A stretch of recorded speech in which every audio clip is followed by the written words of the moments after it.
At the Julian Way, we empower individuals with disabilities to thrive in faith communities by breaking barriers and fostering belonging. Your support helps us create accessible spaces where everyone feels valued and seen. Join us in making a difference today at www.thejulianway.org. Together, we can build communities of belonging.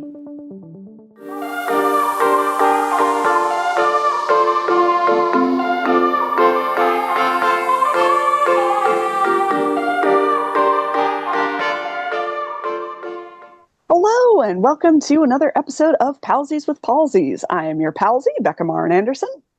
And I'm your palsy, Justin Hancock. Hello, Becca. Hey, Justin, how's it going? You know, it's going okay. I've described this to several people as a week where it feels somewhat challenging to human. Being between conferences and with a family anniversary that was kind of tough, but I went outside this morning. I got to sit in the sun and read a book for a while. So I am on an optimistic upswing. How are you? I very much hear that, first of all, because I shared before we hit record, I'm functioning on about 5% of my expected executive functioning and focus. So that's been fun and exciting and made it hard to human. But I am very excited to say, and this is news to you because we have not been on a video call since I did this yesterday. I got a haircut. Yay! And I am very excited about this haircut because I have finally got the undercut that I have been thinking about getting for literal years. And it's Pride Month and I'm feeling very gay. So feeling good. I'm delighted for every word of that sentence. So I look forward to being with you and with we have a guest today on the show. We do. Yes, we'll get to experience my haircut in person as well very soon. Yeah, so that will be I will now know to bring a certain amount of haircut-based enthusiasm to us in Indianapolis. I always do that. Minneapolis. Different places. But that's great. Yes, but without further ado, let's introduce our guest. Indeed. Our guest is the amazing Allison Hampton, who is the founder and board member of Living Chronic Faith, and is just a wonderful, relatively new friend, although I think I've now known you for a few months now. And just very excited to work with her in various disability theology and ministry spaces, and to get to talk about our common work and all of these wonderful disability ministry topics together. Allison, welcome. Thank you so much for having me. I am so delighted to be here. We are so excited to have you. Literally, this is true of most of the guests that we have, I would say, that are people that we know. But literally every conversation with Allison that I've had, I'm like, we could have talked for 3 hours, but I have to go do something else. And I must say, Allison and I know we've floated in similar spaces for probably years now, but we met for the first time for real a couple weeks ago when we were prepping the show, and when I was thinking about having a difficult week to human in, I thought, I get to talk to Allison, because you seem to bring a light to every conversation you're a part of, so I'm glad you're here. Thank you so much for that. That's a blessing to hear, and I'm grateful for that. But I can definitely say these conversations that we've had have been easy conversations, and my nervous system thanks you. So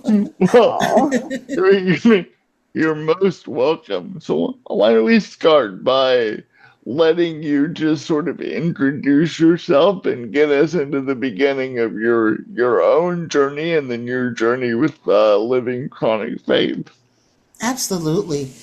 So in 2010, I was diagnosed with lupus after the obligatory long drawn out diagnosis process that most people with autoimmune issues have. And it was life changing. It was terrifying to hear the words no cure and not really know what that meant for my future, if there was a future. And, you know, 20, 30 years ago, lupus was very different than it is now, and the way that it's managed. And so there were a lot of fears based around, people that I had known that had been diagnosed. And so when I was diagnosed and had very little knowledge about specifics, I was directed to a support group, which was very helpful in learning the nuts and bolts, but there was no spiritual support. And my faith had been a huge part of my life, all of my life. And so that was really a glaring gap that for me in that space. And so what I decided that I really wanted to do was find a space where I could explore what this diagnosis meant through the lens of faith. And it was really hard to do. A lot of the response that you get in faith spaces sometimes, unfortunately, when you talk about diagnoses, is this kind of denial. And for some people, it looks like this is an expression of my faith, right? That I don't believe that this is a real thing. And, I am a big proponent of believing God for all the things that he says we can have in his word. I'm big on that. God is a healer, right? He is a deliverer. He does all of the things. Also, there are some things that he allows for his purposes and for his glory. There are some things he allows for our growth. There are some things that he allows for reasons that we will never know. And I think that it is the path of a truly devout believer that we embrace whatever God allows instead of resisting. It's not to say that we don't pray for what we desire, because he said that we could. But also we have to leave room for his will, his perfect divine will, to be done in our lives. And in that, realizing that what faith says is he works everything together for good. Even when it doesn't feel good, we have to believe good because God is good. And so to be resistant or be in denial about what's happening in our bodies, I think comes from fear. That by acknowledging or naming it, that it becomes too big for God. And there's nothing too big for God. Including being able to navigate through something that's hard, right? We don't have to circumvent all the hard things. God is big enough that he can give us the grace to power through it. And so that's one of the things that I learned in my journey and still learning every day. But because there were no faith-based support groups, that was something that was really missing for me. One day I was in the hospital, and it was one of those moments where I had just been through kind of this major medical crisis, and the doctors had said, if you hadn't gotten here when you did, we might not have been able to do a lot for you.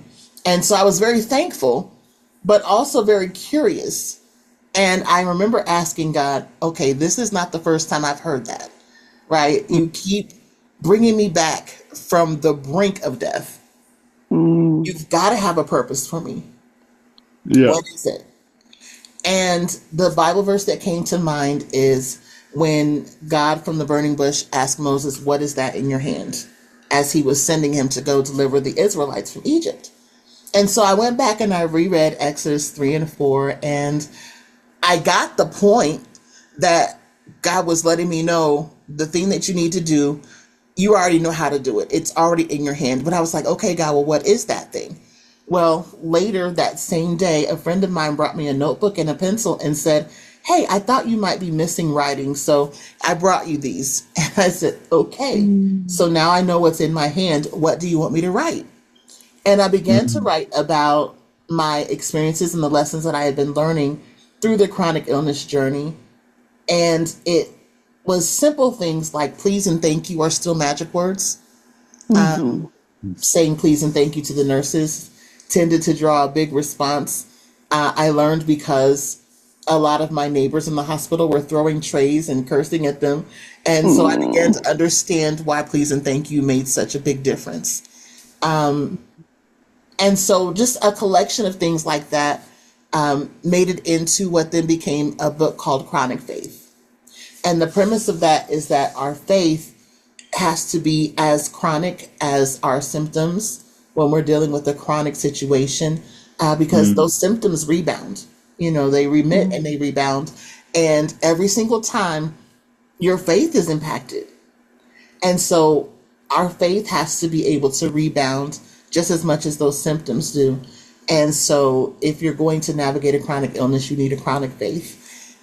From that, I began to be introduced to different people who were kind of struggling to navigate their chronic illness journey. And I got a chance to share with them from my own experience and to really encourage them, which, just for the record, and I would love to make sure that this is said, sometimes all people need to hear is that it's possible. Sometimes people just need a reminder that you are not fighting a losing battle, right? And that victory is still on the table. And so I got to do that. And the more I did, the more I saw that there were people who needed community, faith-based community around chronic conditions, and just that encouragement that we still have purpose and that we can maximize our quality of life, that life is not just now reduced to doctor's appointments and medications. There's so much more to it, and we get to pursue that. And so that developed into a community based on chronic faith called Living Chronic Faith, where we get to actually execute the thing that has become so meaningful for me, that there is more to life than just a diagnosis, and that our identity is not married or bound to our activity. And so that has become a platform that I get to be part of, where our community is incredible. Just people wanting to really live out all that God has for them. And I would say not even in spite of, but through their chronic diagnosis. And so that brings me to today. Incredible. Oh, wow. Yeah, thank you so much for sharing all of that, Allison. There's, some really amazing statements of faith there, and things for, I think that a lot of people need to hear, and that's, that's why God put that notebook in your hand, and helped you to create this community. There are so many ways to reach people, to let them know that just because your condition may be chronic, that it may not have a cure, doesn't mean that life or faith are over. Exactly. Yeah. Allison, I resonated with everything you said. But to kind of pick a bit of a meta thing, it didn't occur to me until the Julian Way had been a thing for literally 5 years that I had been creating the community I needed at the time.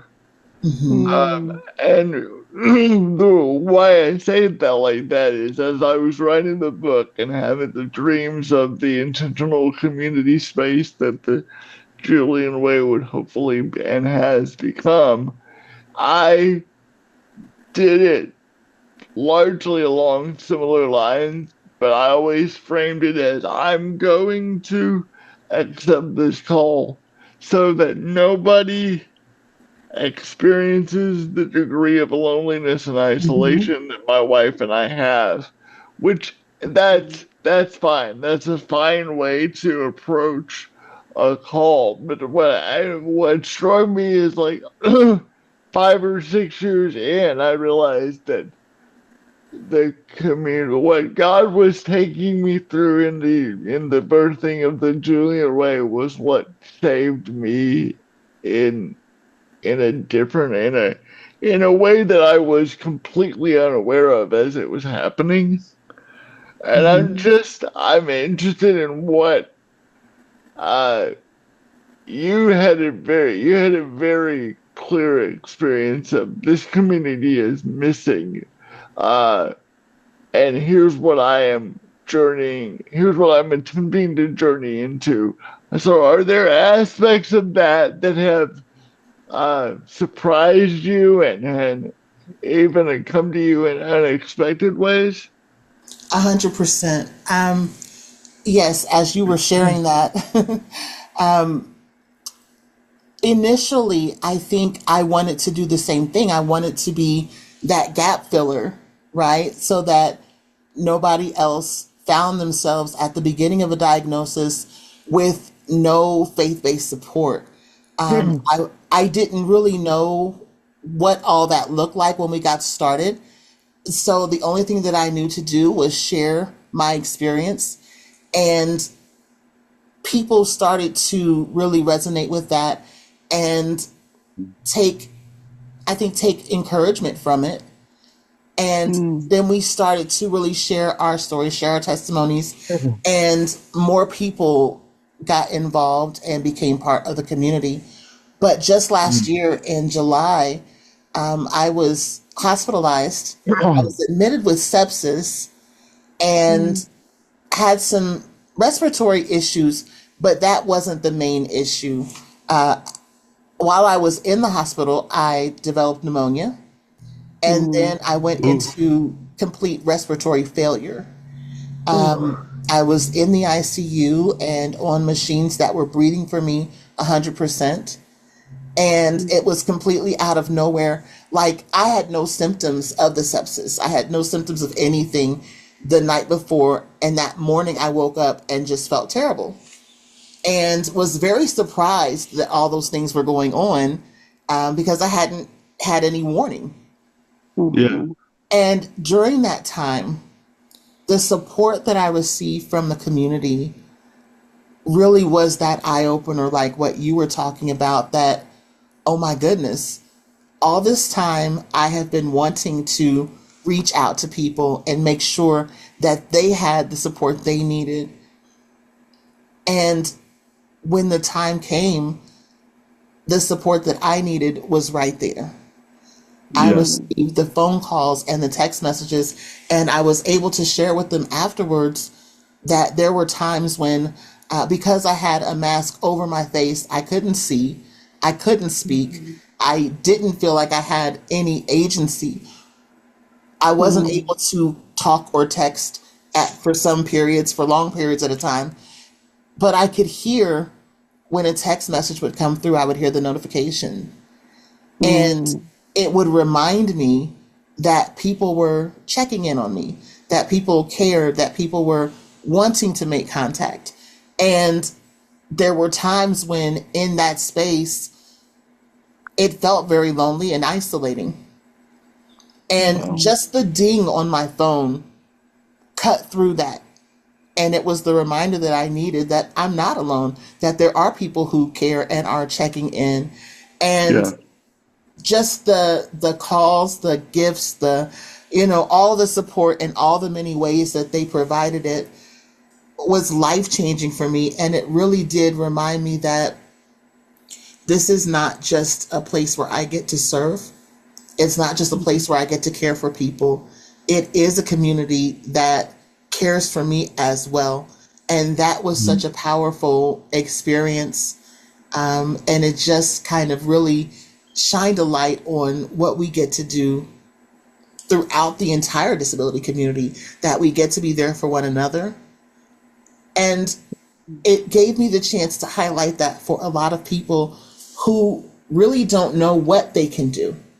They don't know how much of an impact they're able to make, because many people are, joining our meetings from their beds. They have whatever kind of mobility restrictions, or maybe are immunocompromised, or whatever the case might be. And so they're at home a lot, and many people feel like, well, I'm at home, I don't know what I can do to support anyone. And we get to talk about ministry of presence and all of those different things that sometimes don't make the top of the list when we think about how do we serve one another, how do we care for one another, and realizing how important just being there can be. So very long answer to your question is yes.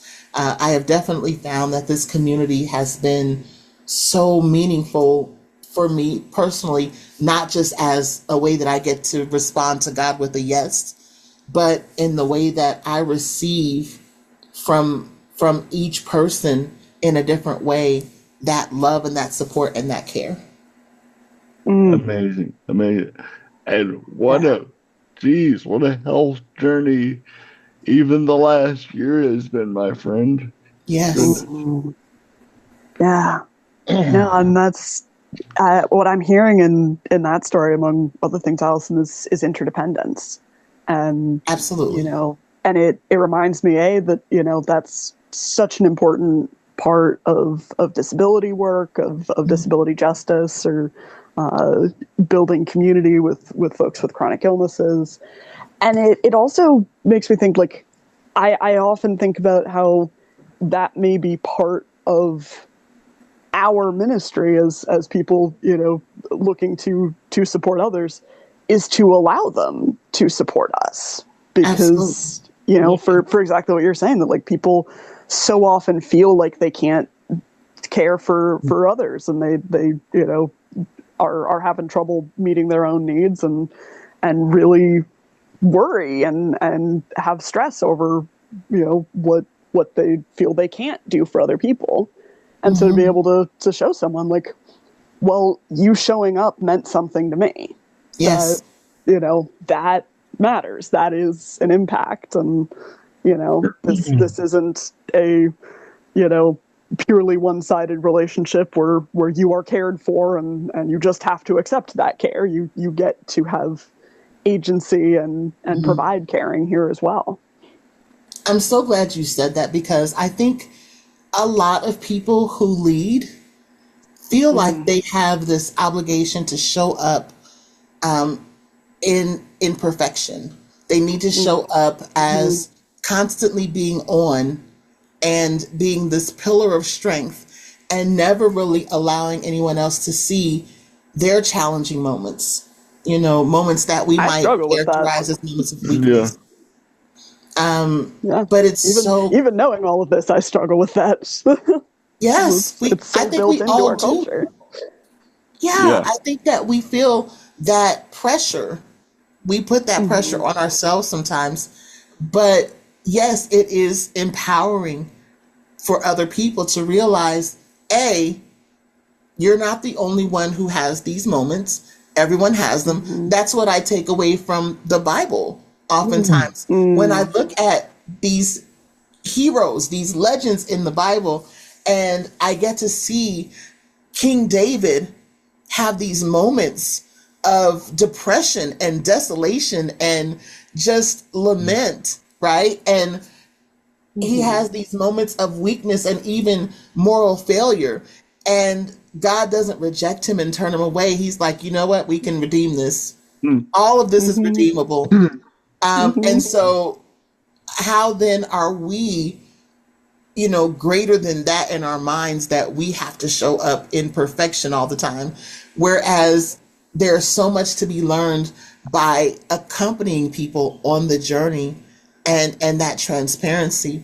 One of the things that I took away from that experience, and I feel like it was the grace of God that allowed me to embrace this early on, even while I was hospitalized, was many people that I get to be in community with have seen parts of my journey, or they've heard parts of my story, and kind of, I think, would characterize me as, okay, I've got it all figured out. Things are on an even keel, and I've been managing well for a while. But what about those of us who are just starting out? What about those of us who are just diagnosed and we are struggling and everything is going haywire and we have no idea what we're doing? It feels very much like that separation, right? That I can no longer relate to where they are because I'm so far removed from day one. And I was able to thank God for this revisiting of day one, because part of this was I was discharged from the hospital with 2 brand new diagnoses and having to figure out how to do life with lungs that work differently than they did before. And with muscle weakness that I hadn't had previously. It was like starting over with a brand new body and having to learn, okay, we can't do it that way anymore. We've got to adapt. And it really did feel like this is what it was like when I was first diagnosed with lupus. And so I took it as an opportunity then to really connect with people who were earlier in their diagnosis and really trying to get their feet under them and figure out, what do I do? How do I understand my life and my identity now with all these different changes? So there were many opportunities in there to really engage the community in a different way. One of the surprising things that I keep encountering as we interview leaders of both the disability activist community and other segments of the queer activist community is the something that I didn't really know existed before I began this work, because I was like knee deep in it. And often when you're knee deep in it, you don't know. It's like the ocean. It's just wet. It's because the ocean is wet. Right. My parents I had a great upbringing. My parents were good to me. My siblings were good to me. All of my friends were able-bodied. And so this is what I knew, and I didn't feel like I was lacking anything, and I didn't feel like my disability was ever ignored, but it wasn't my framework. So I grew up with this, like, I've got to work so hard to move at this pace because my body doesn't naturally do that. So and then I started this work and started to get more invested in the disability community and have friends and colleagues. And you're like, the first time I ever heard of crib time, to use one of my favorite expressions, it blew my brains out of the back of my head, because I was like, crib time, what is crib time? And doing this work really taught me to move at the speed that I could move at, and not really worry about moving at anyone else's speed. And the reason I say that is it surprises me, is, God knew what God was doing when God introduced that to me, and it startled me, because I would then spend the next 15 years or thereabouts introducing it to other people and teaching them to move and inhabit their world and their body in the way that was native to them. And that seems to be something that living chronic faith is exceptionally gifted at. and built for. Can you speak to that, or am I on base or off base, or am I making sense? Yes, making perfect sense. And it is definitely something that we have come to be very intentional about. One of the things that we say a lot in our community is flexibility and grace are built in. Mm. It struck me as very interesting when different members of our community would miss a meeting or they would be late because they were coming from something else, or maybe they just, had brain fog and it slipped their mind until 15 minutes into the meeting. And I would get these messages of profuse apology, right? From people saying, I'm so sorry I missed the meeting. I really wanted to be there. Or I'm so sorry I came in late, or I didn't come because I needed to leave early. And it was so heartbreaking for me that people felt the need to apologize for their human experience, Mhm. Mm-hmm. especially in a community of people whose lived experience is very similar. Mhm. Everybody in the room gets it. And still there is this perceived pressure to apologize for your human experience. And so we get to reinforce that as often as we possibly can. Mm. I compare it to a well, right? Like, you come to the well when you're thirsty. The well is always there, and there's no sign up, there's no registration for the well. You come Mhm. when you can, Yes. and that has become something that's very important, because I think that there was kind of this pressure that people were putting on themselves, that I have to be at every meeting and I have to be on time. And if I don't, they're going to think that I don't care, that I'm not invested. No, Mhm. the truth is, you can join with your camera off. You can join lying down. You can join for 5 minutes. You can do whatever it is that you need to do. The whole point is, if you need us, we're here. Mhm. Yeah. Yeah. If you are needing something extra, speak up, let us know. If you just want to be quiet and not say anything, that's fine too. There's really no rules. It's just, Mm. be here for your community and let your community be here for you in whatever way makes sense for you in that moment. And it's okay if that looks different every single time, Mhm. I because have our a bodies are different sometimes every single time. yeah. Totally. I have a running joke that if I have a Julian Way soundboard, one of the key buttons on it would say, "You don't need to apologize for yourself," because Yes. that Yeah. comes up 3 or 4 times a week in several conversations. Yeah. It's so hard, because every time I hear one of those apologies or I read one of those apologies, it forces me to then revisit why those apologies, even where those come from. You know, Yes. what Mhm. is the experience that you have lived that has made you feel like you need to apologize for something that you don't have control over? Mhm.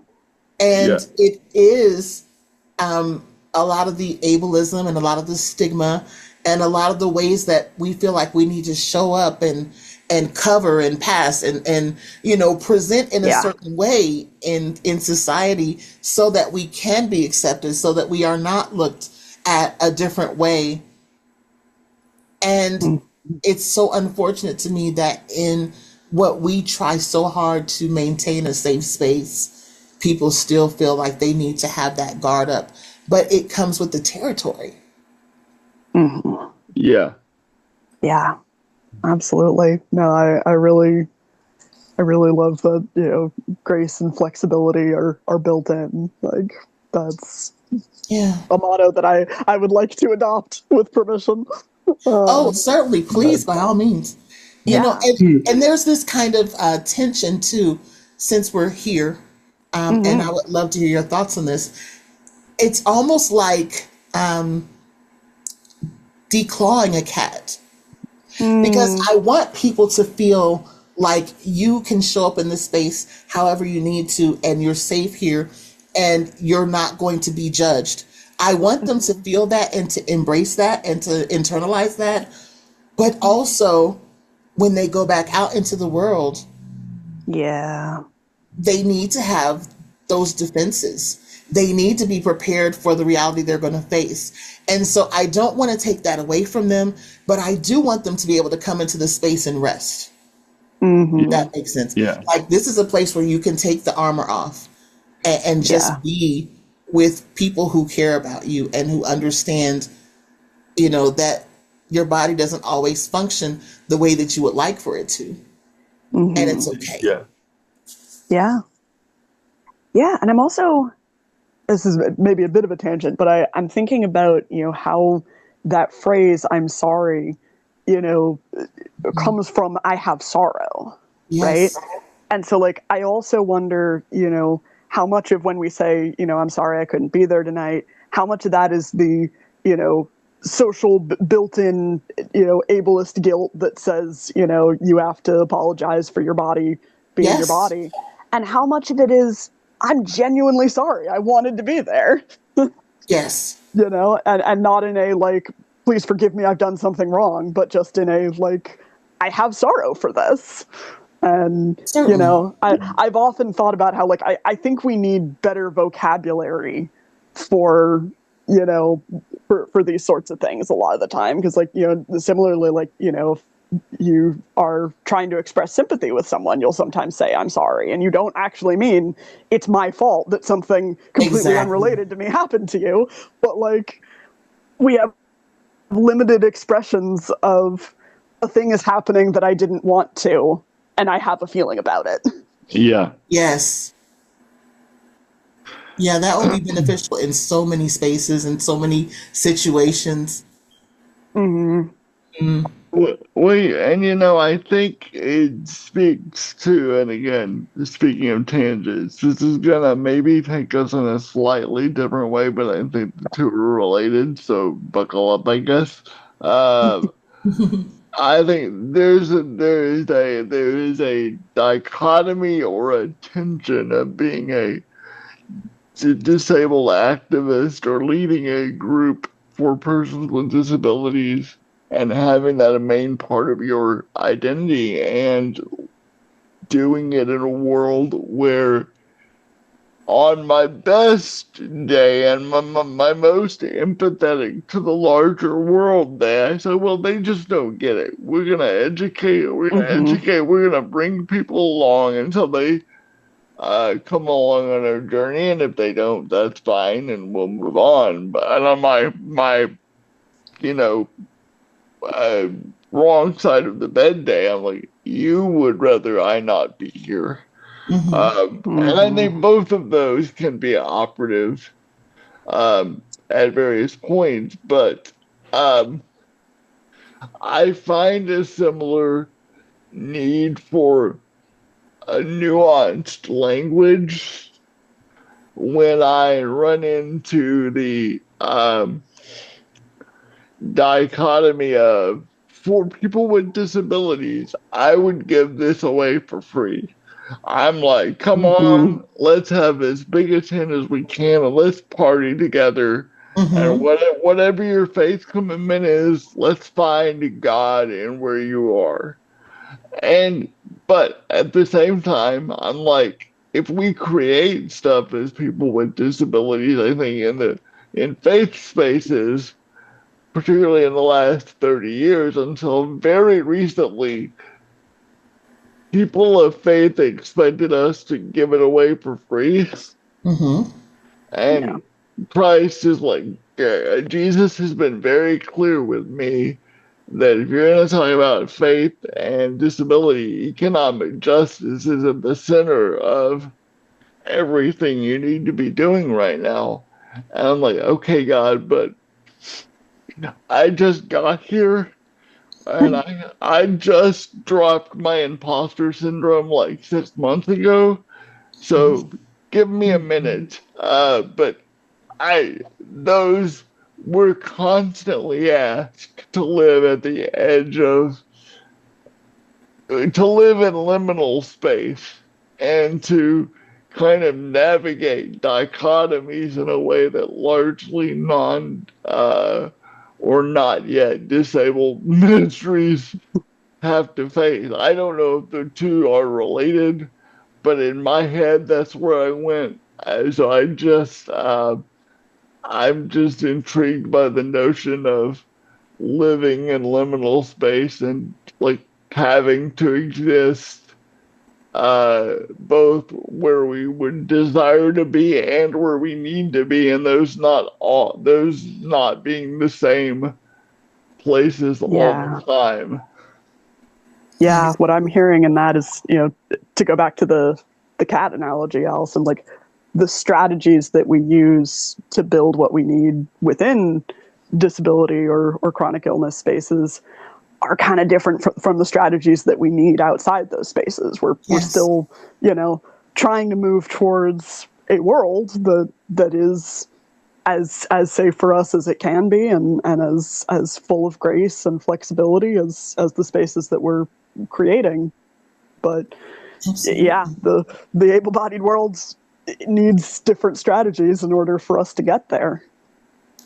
And I agree wholeheartedly with everything that you're saying. And to kind of connect those 2 points, I think that what you said, Becca, about needing the language to talk about these things in different ways, and then connecting that to what you said, Justin, about people who are not yet disabled.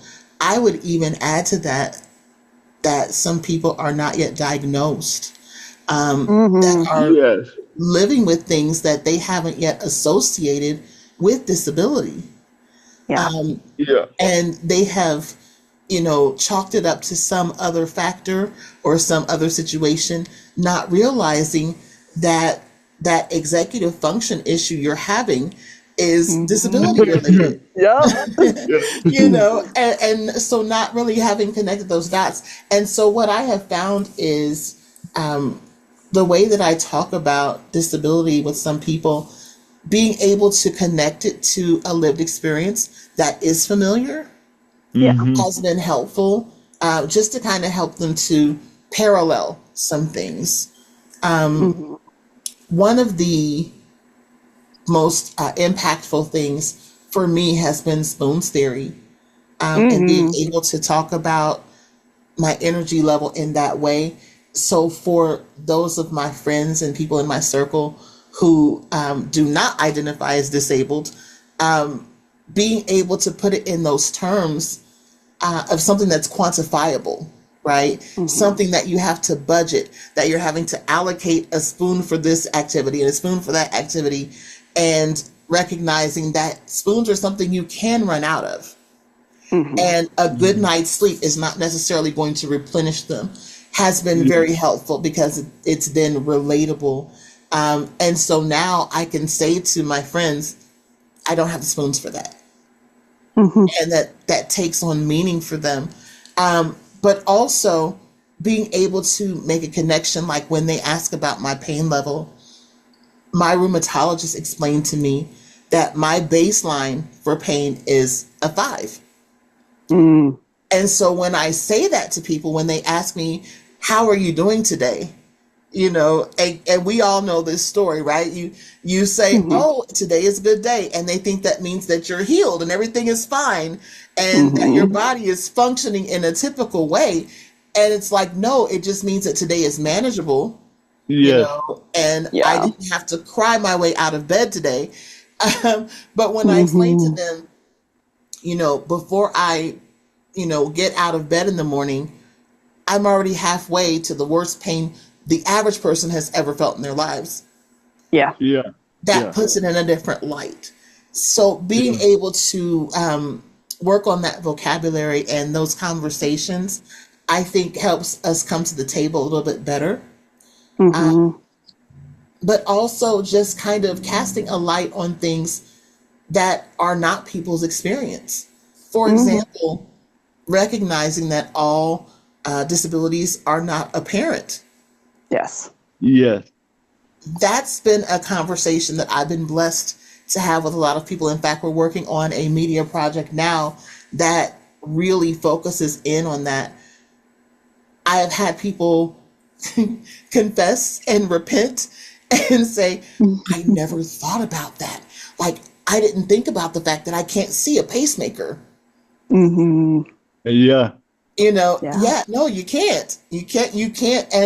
And really, the question becomes, why is it something that you feel obligated to monitor for someone else? Yeah. Oh, you're That's a whole preaching can of now. worms. Hmm.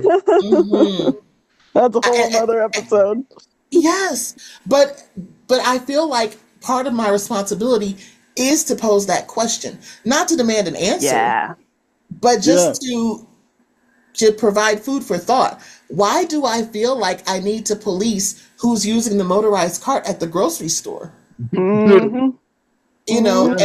And I've had people say, I never thought about that. And then what that turns into, unfortunately, is when these temporarily able bodies start to experience levels of disability and they have need for these assistive devices, now there's shame associated with that because Yep. of how they viewed someone else who was using them previously. And now Yep. they're afraid that someone else will turn that same judgment on them because of how they perceived others. And the reality is, if we just all understood that everybody's dealing with something Mm-hmm. Yeah. and Yeah. everybody deserves grace, then I Yeah. think that we would be much further along as a race of humanity, and that we could support each other so much more effectively. Yeah. Well, and I think that so what the Ministry of Presence does, because I think we all feel this conversation in various ways, but I've Mm-hmm. told people that when I get out of bed, if you're at 100%, I'm at 85. Yes. 85 is my 100. Mm-hmm. And people's immediate response is I'm sorry again, and Yep. I'm like, well, number one, thank you, I guess, and number two, uh, it just is. It's like I don't ask you to apologize for the positioning of the sun. Mm-hmm. Mm-hmm. So, my body is my body, but I think what the Ministry of Presence allows us to do is just say, as we've said from the beginning of this, and you've so eloquently really made the mission of your life, uh, showing up is enough. Mm-hmm. And Yeah. showing up either in bed or, for For 5 minutes. 5 minutes, 3 minutes, however Mm-hmm. long is enough. Yeah. Yeah. And to your point, I think it's always interesting when people do say or respond to your diagnosis or your condition with "I'm sorry." I always Mm-hmm. have this kind of joke within myself. I'm like, "Oh, it was your fault.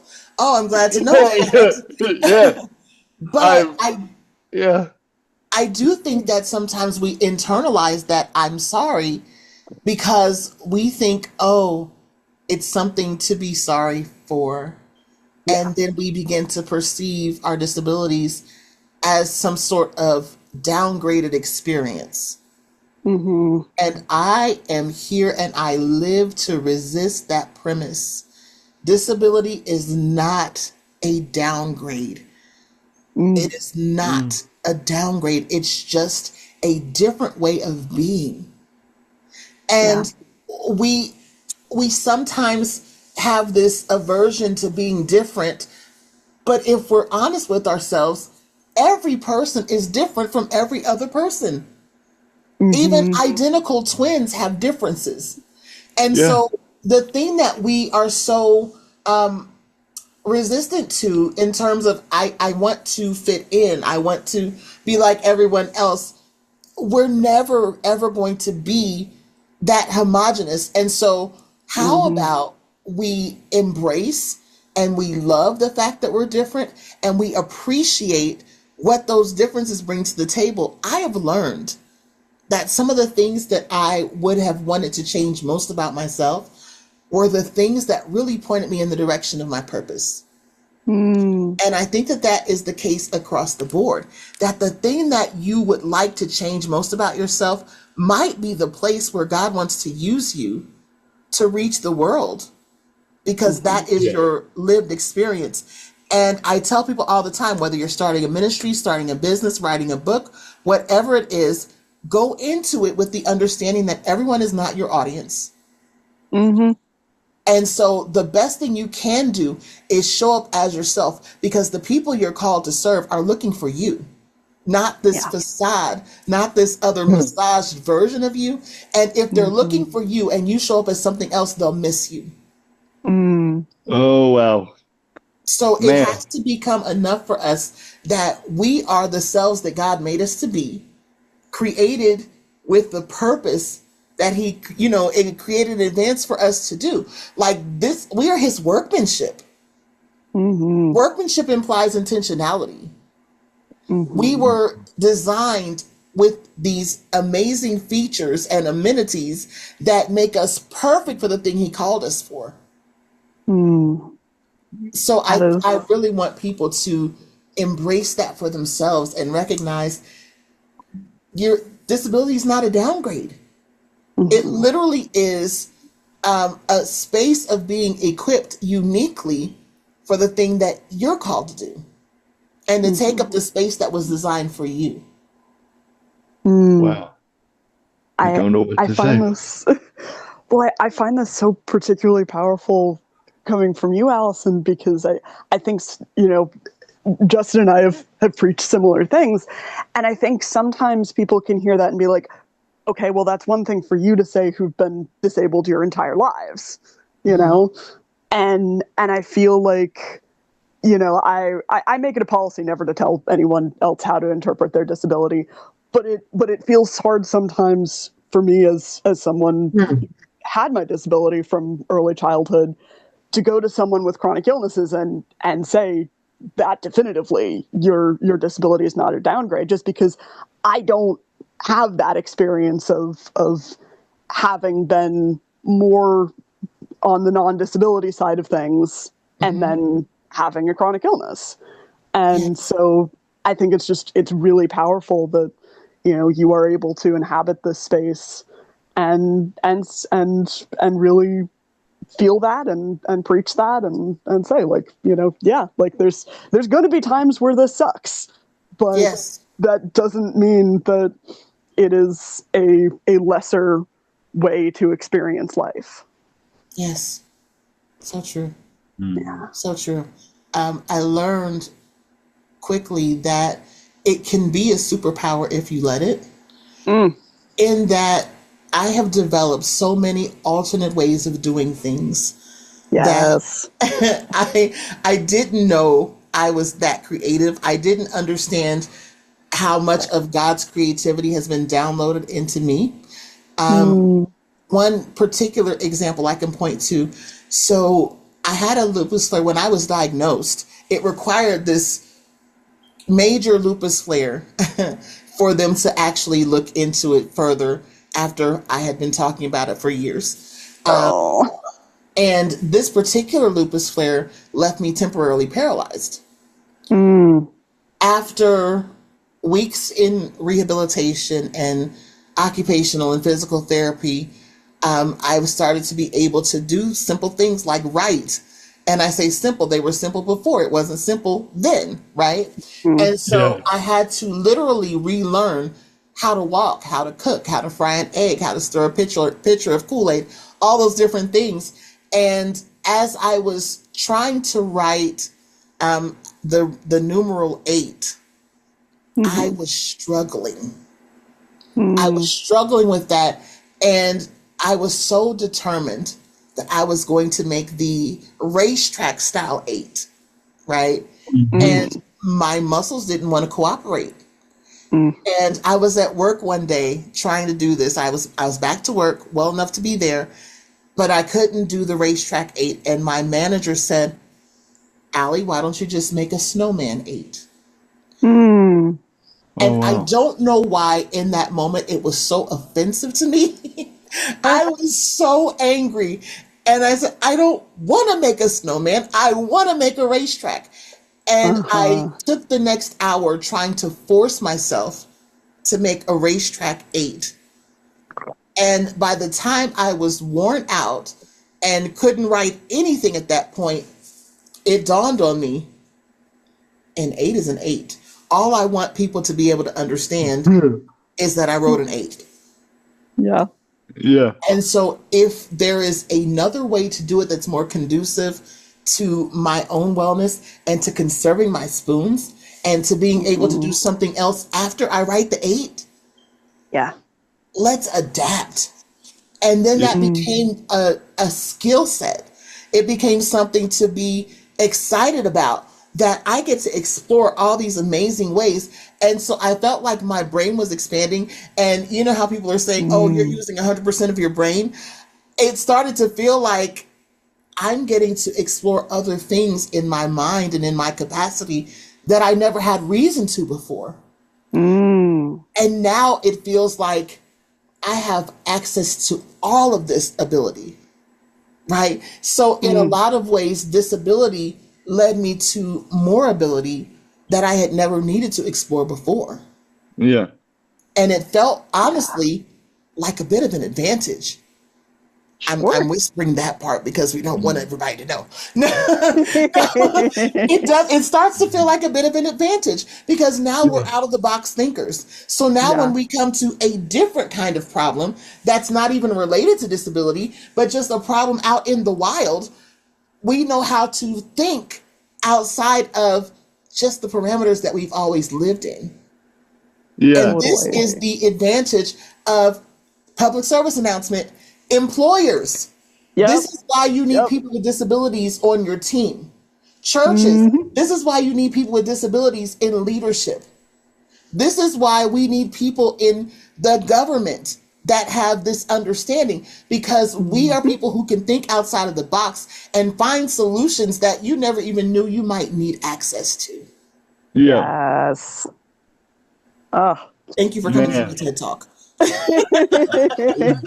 It's a good Sign, TED Talk. sign me up. Got a If little Oh, I, passionate there on the soapbox, but I just really want there. people to understand the capacity. We focused, I Yeah. think, as a society, far too long on the limitations that people with disabilities have. It's time to Hmm. shift that focus to the capacity. Yeah. yep. Absolutely. Well, Allison, as usual, we could talk to you for 3 hours, but I'm wondering as we come to a close. Uh, I feel like we've talked so much about the ethos of living chronic faith, and you know what all of the thought and theology that goes into it. I'm wondering if you could just give the quick pitch of what folks can find inside this community, and who Absolutely. should reach out, and who is living chronic faith for. Thank you for asking that question. So, we support people who live with chronic diagnoses and disabilities, as well as those who care for them. And so, we are intentional about showing love to our caregivers in whatever capacity that looks like, whatever that support is. One of the things that we love is that people who do not have a diagnosis can come there and get questions answered about their loved ones, that they might be supporting, in terms of how do I approach this conversation, or, you know, what does it mean when this happens, or, why don't they dot, dot, dot.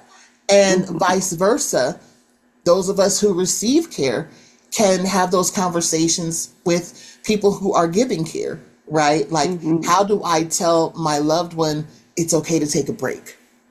Hmm. Without Yeah. making them feel like I don't need the help. So those conversations happen within the community. We have a monthly members only meeting. That's our support group style meeting. We're actually going to go to twice monthly starting in July. We do togethering activities, which are just fun things like bingo night or a watch party for a fun movie or whatever, because it's so important to build community. And so togethering is a huge pillar of what we do. We also offer a seated low impact exercise session called Faith and Fitness. It's facilitated by a licensed physical therapist, and it is something that you can participate in with your camera off or on. And those sessions get recorded and put on our YouTube channel. We have workshops with practicing clinicians that come on and just share about their particular medical discipline, and give space for people to ask questions, and just to learn a little bit more. We've had dietitians and podiatrists and dentists and chiropractors and all different fields that come and allow people to get their questions answered beyond what you get in a doctor's office. Obviously, understanding that it's not medical advice, because they're not familiar with each person's individual case, but just general questions that people have. And then we have an annual virtual conference. Everything is virtual, everything is free of charge.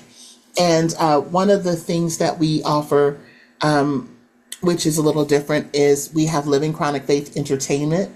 And so we do virtual productions where people can participate from the comfort and safety of their homes, and also be part of the work of ministry, and just lean into community and developing those skills, which maybe they're new or maybe they're things that they've done before and have had to limit because of a diagnosis. But also they become shared experiences where I might have, for example, invited someone out to the movies, and now that's not something that I would do, but I can invite them to this virtual production, and we can participate in a live premiere of whatever that might be. We have an audio series, and we do just different things that are so much fun and bring so much joy to the entire community.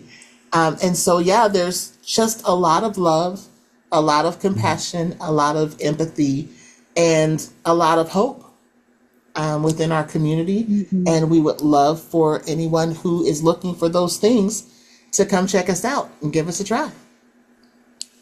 Amazing. And how can folks reach you if they want to get involved or learn more? Our website is livingchronicfaith.com. We're on Instagram at livingchronicfaith, and you can email us at info@livingchronicfaith.com. Amazing. Wow. And we'll put all of that in the show notes as well. Thank you. Well, this has been just, I every adjective seems to fail. An amazing experience, an experience full of love and community, and I'm energized. In fact, Allison, I'm thinking of hiring you to come and preach to me once a week, 'cause it just did my soul a whole lot of good. So thank you, thank you, thank you. Truly. Thank you, Allison. For creating space And for the conversation, and for what you all do, because it's very much very similar in the heart of what we do, that we get to reach people, and from a place of experience and genuine understanding, right? We go into it with the understanding that I have not lived your life. I have not walked a mile in your shoes. Yet we have enough in common that I can relate to you in a way that is meaningful, and support you in the way that you need me to, understanding that I have to learn what that is, right? Because each person needs something different.